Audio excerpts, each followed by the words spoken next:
Alrighty, fellas and fellettes, welcome back to the Hot Damn Racing Team, and if you're new here, welcome. Alright, I just want to go over my little experience, alright, with 5-6 speed trucks and being a dog off the line. Alright, I know there's plenty of people out there that have experience, alright, and that's where I got my information to pass this information to you. Alright, and so the whole deal is you got a 5-6 speed truck. You just can't get it to launch hard, right? It's just a dog off the line. Let's say you got an 8-speed buddy, right? He's just wha-pow, bam, gone on you, right? You're like super disappointing. And you don't really want to go and trade your truck in or something, whatever the situation is. All right, because you'll probably, more upside down, I get it. So you want to keep your 5-6 speed truck, but you want it to be quicker off the line. All right, so first things first, gears. I recommend 392, 410, 456. All right, it's all dependent on what you want out of the drivability. And is it going to be a daily driver, racer? All right, and by the way, this video is for if you're a racer. All right, this is for the racers for the most part, but you also might daily drive your racer like me. All right, and that's the way my converter was set up. We're talking about torque converters now.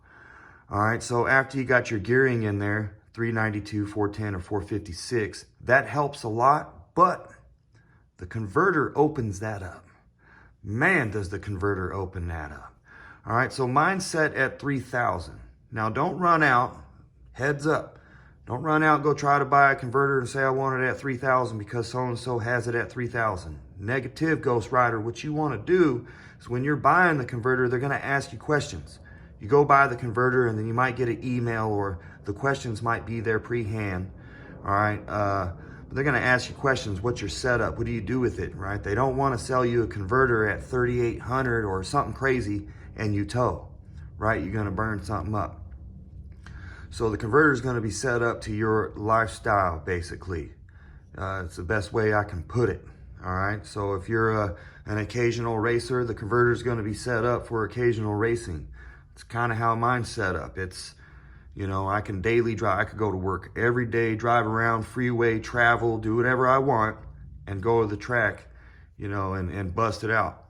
So anyway, I don't want to waste too much time here. I just want to show you what the torque converter can do on a time slip. If you guys seen, I have a whole bunch of video, not dissing, dogging nobody. This isn't, this is only to show people data numbers so they could see where they can get at, all right?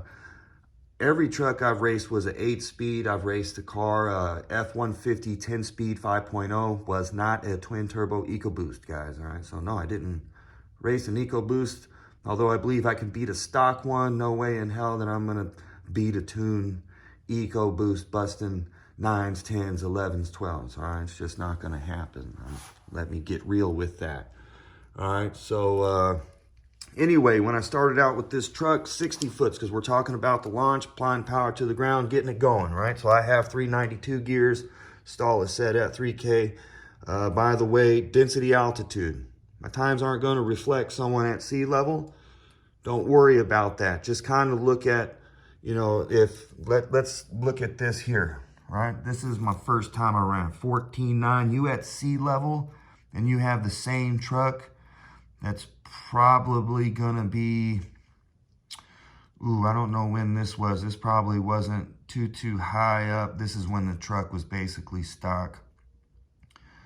I would say you looking at a 14.5 out of this truck at sea level, maybe-ish.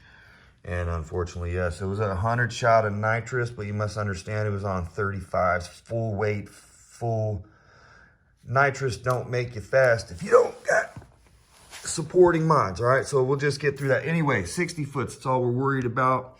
All right, density altitude is not going to reflect, but if you look at my all my videos, I do put that little gap of lap. It gets nothing against nobody, but we can see that even after takeoff, I'm not being caught up on and left, all right? Only sometimes, all right? So anyway, 60 foot, when I started out, boom, basically with no mods. I think that was just an intake tune and nitrous.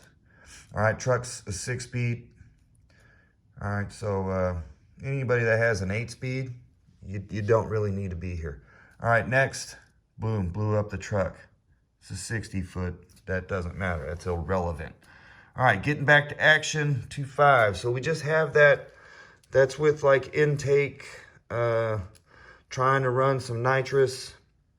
All right, full weight, 35s. Not a good idea on a 5.6 speed truck. I'm telling you guys right now, unless, you know, you got like 456s or something. I was running 392s. So my rear end effective gear ratio was just not good. All right, it was really not good.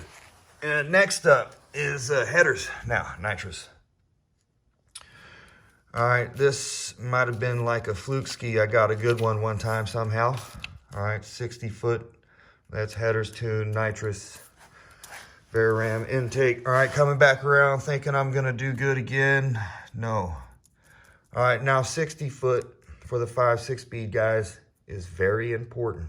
All right, I believe for every, let me see here, let's say you knock off one of these here, and that's a 3. All right, for every 1 is gonna be a 2. It's gonna add 2 here or take away 2 here, if you get my drift, right? So 60 foot's important, guys. All right, so if you knock off 0.5, that's gonna be 1 second on your time here, and that happened to me. It literally did. I was given that math by my tuner, all right, and by my parts supplier, a couple other guys, and it's kind of worked out for me there. All right, now my times don't reflect sea level. Mile above sea level. You could take a second off of everybody, even this Ford over here. 15 threes, he's probably 14 threes at sea levels, guy. This is 3,600 feet. I'd say 14.4, 14.5 sea level. So that's just the way it is. You know, I'm affected, so is the guy next to me. So it's all good, you know. Anyway, now 2.4. Okay, torque converter. Boom. Change the whole ball game. Wow. All right, this here is converter mile above sea level. So the correction was actually a whole 1 second from the drag times correction, right? NHRA correction, I'm not gonna write it down. It was 14. All right, so it supposedly at sea level, it would have been 14 seconds, but it don't matter. I don't care. All right, anyway, torque converter is hitting it consistent. Now we're at 2.0.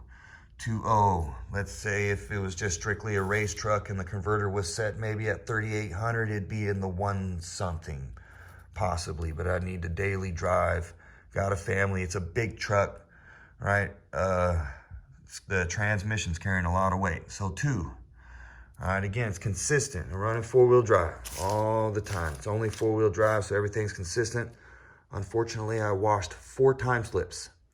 These are all from one day. They're all 13 8/4 miles, if anyone wants to know. Yes, the truck is big and slow.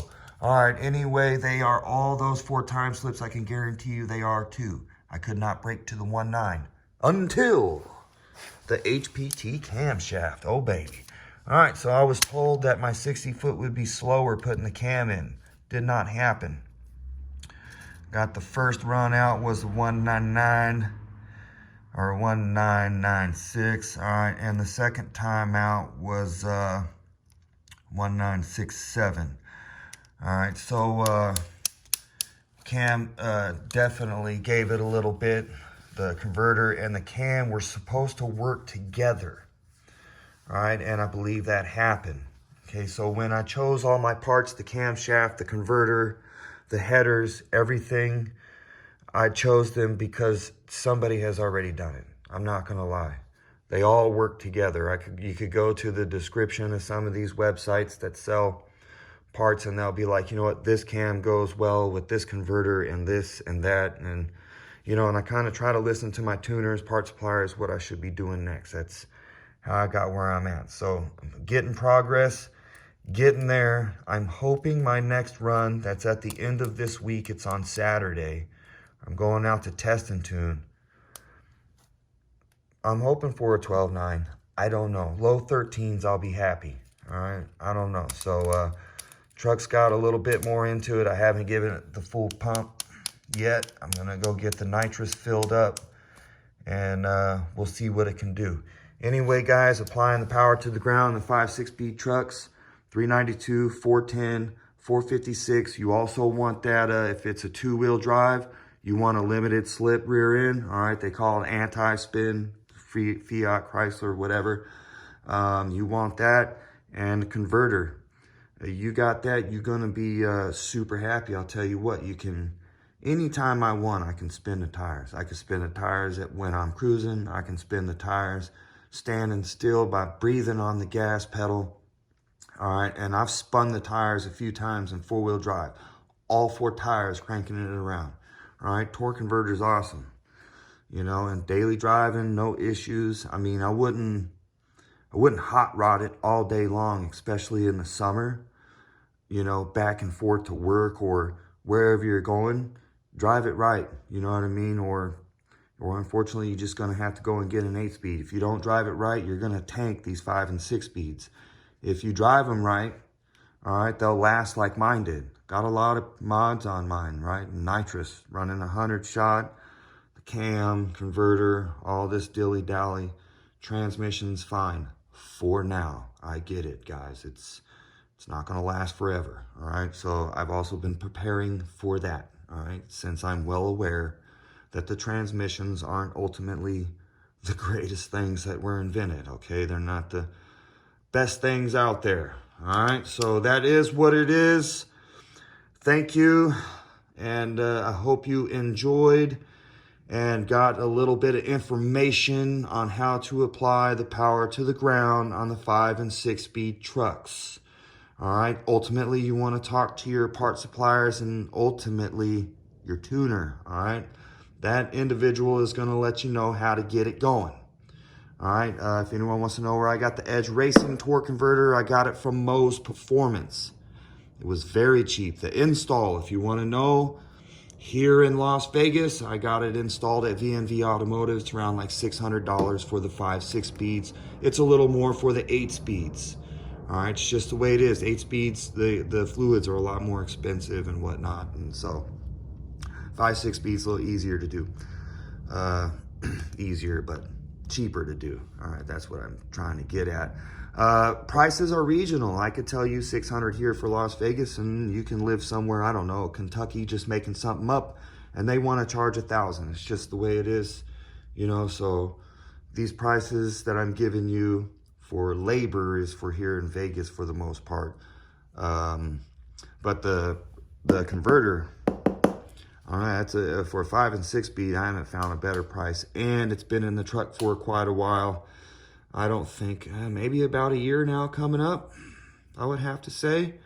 And it's been doing me pretty good. Driving to work every freaking day, going to getting groceries and hauling the family, racing, you know, just doing what I gotta do, getting it. You know, that's it. All right, hot damn hell yeah, just running it out. Apologize. See you next week. Hell yeah, for anybody that's coming out to the test and tune, that is. All right, hot damn. I try to reach out to the guys, you know, that aren't local, and I try to reach out to the guys that are local here on this channel. All right, hot damn.